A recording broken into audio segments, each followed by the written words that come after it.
लोगों के दिमाग में यह बात आती है कि इतने सारे राजवंश हैं और एक एक राजवंश में इतने सारे शासक हैं, कैसे याद होगा। पहली बात तो ये है कि चूंकि परीक्षा में प्रश्न पूछा जाता है तो जितने भी महत्वपूर्ण राजवंश हैं सबके विषय में तो आपको जानकारी रखनी ही पड़ेगी, इसका कोई विकल्प नहीं है, आप छोड़ करके नहीं जा सकते हैं। और अगर मान ले एक छोटी सी बात ये कि प्रश्न यही पूछ लिया गया, 4 शासकों के नाम दे दिए गए और प्रश्न रहा कि बहमनी राज्य के इन राजाओं को कालक्रम में व्यवस्थित करिए, नहीं, प्रश्न तो बनेगा बहमनी राज्य के इन राजाओं को उनके कालक्रम में व्यवस्थित करिए। और मैं दावे से कह सकता हूं कि आप में से अधिकांश लोग धराशायी हो जाएंगे। जो भी कुछ महत्वपूर्ण राजवंश हैं उनके राजाओं के कालक्रम को निश्चित रूप से ध्यान में रखना है, क्योंकि प्रश्न निश्चित रूप से पूछा जाता है। अलाउद्दीन हसन बहमन शाह का पहला, अलाउद्दीन हसन बहमन शाह। अब इसके संदर्भ में जो कुछ प्रमुख बातें हैं आपको यह स्पष्ट किया जा चुका है कि इसका वास्तविक नाम है हसन, इसे हसन गंगू के नाम से भी जाना जाता है। इसकी कुछ उपाधि के रूप में हम लोग ये, ठीक है, उपाधि में जफर खां भी हम लोग देख चुके हैं और उपाधि में सिकंदर सानी अबुल मुजफ्फर यह भी हम लोग देख चुके हैं। इतने सारे नाम से भाई साहब जाने पहचाने जा रहे हैं। कुछ बातें हैं जो कि आपको ध्यान में करनी होंगी अलाउद्दीन हसन बहमन शाह के विषय में जब हम लोग जानकारी हासिल कर रहे हैं। देखते हैं बारी बारी से, एक बार में चीजें आसानी से आपके समझ में आएंगी। ये जो अलाउद्दीन हसन बहमन शाह है, कुछ बेसिक्स तो इनके बारे में आपको पहले ही बता दिया है। ईरानी मूल के हैं, अमीरान सादा से जुड़े हुए हैं, ठीक है, 2 बातें स्पष्ट है पहले से। ये जो अलाउद्दीन हसन बहमन शाह है, इनकी जो ताजपोशी होती है, ताजपोशी अर्थात राज्याभिषेक कब हो रही है? 1347 में। और किसके द्वारा?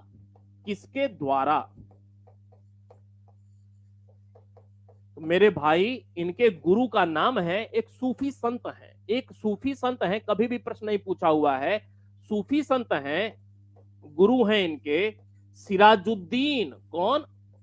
सिराजुद्दीन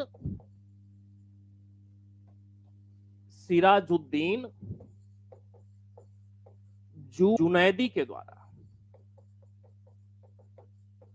याद रहेगी बात। ताजपोशी कौन करा रहा है? एक सूफी संत हैं, इनके गुरु हैं। 1347 की बात है, सिराजुद्दीन जुनैदी के द्वारा इनकी ताजपोशी हो रही है। बात स्पष्ट है।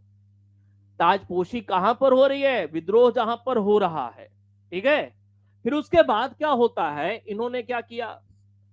नई राजधानी बनाई। अब भाई शासक हो तो नई राजधानी अपनी बनाते हैं।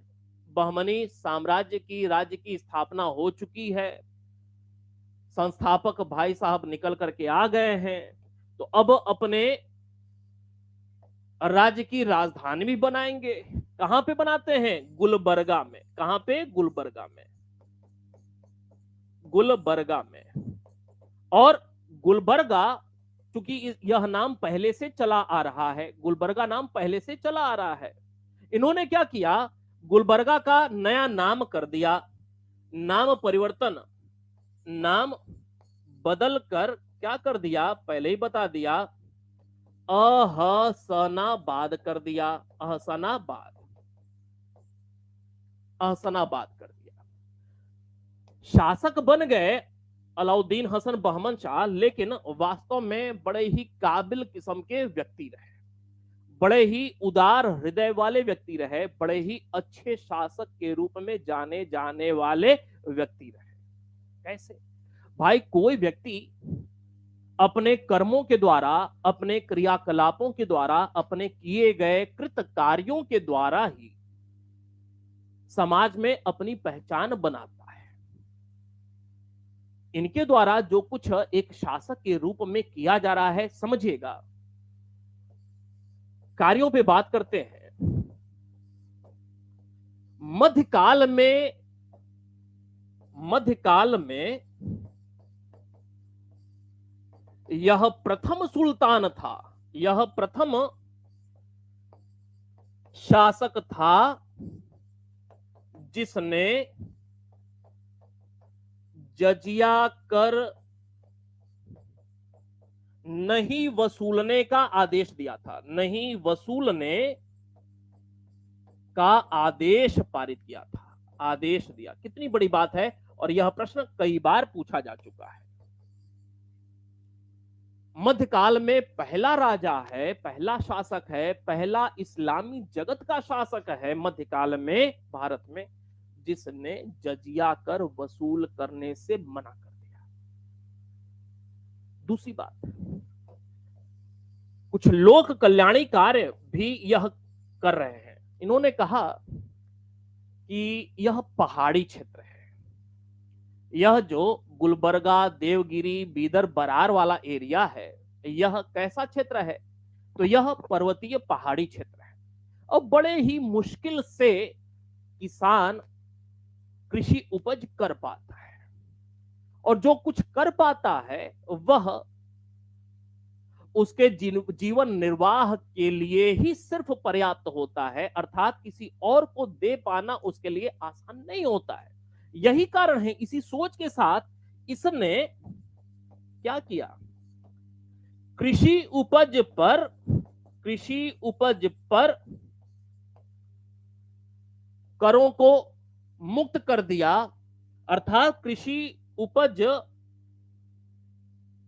कर मुक्त कर दिया, ऐसे लिख देते हैं, कर मुक्त कर दिया। कितनी बड़ी बात थी, अर्थात हम टैक्स ही नहीं लेंगे अपने किसानों से, अपने राज्य क्षेत्र के किसानों से जो कुछ उपज उपजा रहे हैं उनसे हम टैक्स ही नहीं लेंगे। अपने आप में कितनी बड़ी बात रही। फिर इन्होंने एक काम और किया। एक प्रश्न बनता है जो कि आज तक परीक्षा में नहीं पूछा हुआ है, आप इस बात को बस ध्यान में कर लें। आज तक नहीं पूछा हुआ है कि अगर कभी यह प्रश्न पूछ लिया गया कि बहमनी साम्राज्य के अंतर्गत, जैसे एक प्रश्न दिल्ली सल्तनत में निकल करके आता है कि भाई दिल्ली सल्तनत का पहला शासक है कुतुबुद्दीन ऐबक। कुतुबुद्दीन ऐबक पहला शासक है। क्या कुतुबुद्दीन ऐबक ने दिल्ली सल्तनत के प्रशासन को स्थायी रूप दिया था?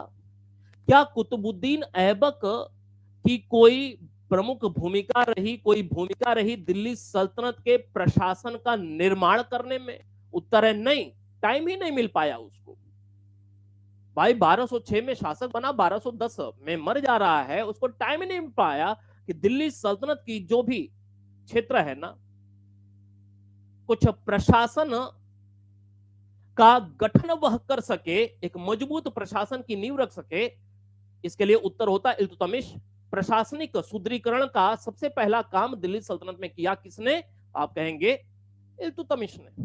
ठीक वैसे ही एक प्रश्न बहमनी साम्राज्य को लेकर के भी बनता है। क्या प्रश्न यह बनता है कि पहला बहमनी शासक कौन था जिसने बहमनी प्रशासन की नींव रखी थी? बहमनी प्रशासन की नींव रखी थी, याद रखिएगा, पहला जो शासक है अलाउद्दीन हसन बहमन शाह। प्रशासनिक नींव यह नहीं रख रहे हैं। जो दूसरे नंबर पे राजा आएगा, ठीक दिल्ली सल्तनत के जैसे कुतुबुद्दीन ऐबक, उसके बाद इल्तुतमिश, वैसे ही अब कोई ये ना कहे कि आराम शाह भी है, वो सब छोड़ देते हैं, मोटी मोटी बातें करते हैं समझने वाली। वैसे ही बहमनी राज्य के अंतर्गत जो दूसरा प्रमुख राजा निकल करके आएगा, मोहम्मद शाह। मोहम्मद शाह, ये वही मोहम्मद शाह हैं जिनका बुक्का प्रथम के साथ युद्ध हुआ था और तोपों का प्रयोग हुआ था। तो एक प्रश्न बनता है कि तोपों का पहली बार प्रयोग हो रहा है साउथ में, भारत में, बुक्का प्रथम वर्सेज मोहम्मद शाह। तो जो दूसरे नंबर का राजा है मोहम्मद शाह, जो दूसरे नंबर का राजा है मोहम्मद शाह, उसके शासन काल में पहली बार बहमनी राज्य के प्रशासन तंत्र की नींव पड़ती है, आधारशिला पड़ती है। लेकिन एक और महत्वपूर्ण बात, ये जो अलाउद्दीन हसन बहमन शाह है ना, अब इनको क्या क्षेत्र मिल रहा है? देखिए, इनको जो क्षेत्र मिला, ये क्षेत्र तो पूरा बहमनी साम्राज्य का है, यह क्षेत्र तो पूरा बहमनी साम्राज्य का है। लेकिन जब अलाउद्दीन हसन बहमन शाह शासक बन रहे हैं तो इनके पास ये पूरा क्षेत्र नहीं है। ये इनके पास जो क्षेत्र है, यह देवगिरी का क्षेत्र है, यह बरार का क्षेत्र है, बीदर का क्षेत्र है, गुलबर्गा का क्षेत्र है, ये वाला क्षेत्र है, ये वाला क्षेत्र है, ये वाला क्षेत्र, इतना है इनके पास, इतना इनके कब्जे में है। अलाउद्दीन हसन बहमन शाह के पास इतना है बस। वारंगल में काप्य नायक, प्रलय नायक आदि आदि आपने नाम सुना होगा, नहीं? अलाउद्दीन खिलजी के समय कोहिनूर हीरा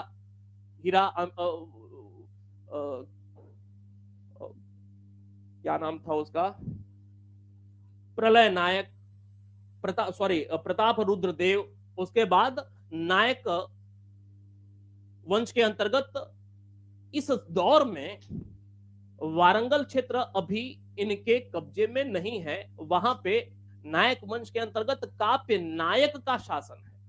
तो अलाउद्दीन हसन बहमन शाह के नियंत्रण में इतना यह क्षेत्र है। बीदर वाला क्षेत्र हो गया, यह देवगिरी का क्षेत्र हो गया, यह बरार का क्षेत्र हो गया, यह गुलबर्गा का क्षेत्र हो गया, गुलबर्गा का। और गुलबर्गा के ठीक नीचे रायचूर दोआब है। रायचूर दोआब पर अभी नियंत्रण शुरुआत में नहीं है। रायचूर दोआब पर जैसे ही अपने शासन के अंतिम दिनों में, रायचूर दोआब पर जैसे ही अलाउद्दीन हसन बहमन शाह अपने शासन के अंतिम दिनों में अटैक करेगा तो विजयनगर और बहमनी के बीच युद्ध की शुरुआत हो जाएगी। नहीं तो अलाउद्दीन हसन बहमन शाह के नियंत्रण में यह वाला क्षेत्र है। क्लियर होगी बात? हम लोग बात कर रहे हैं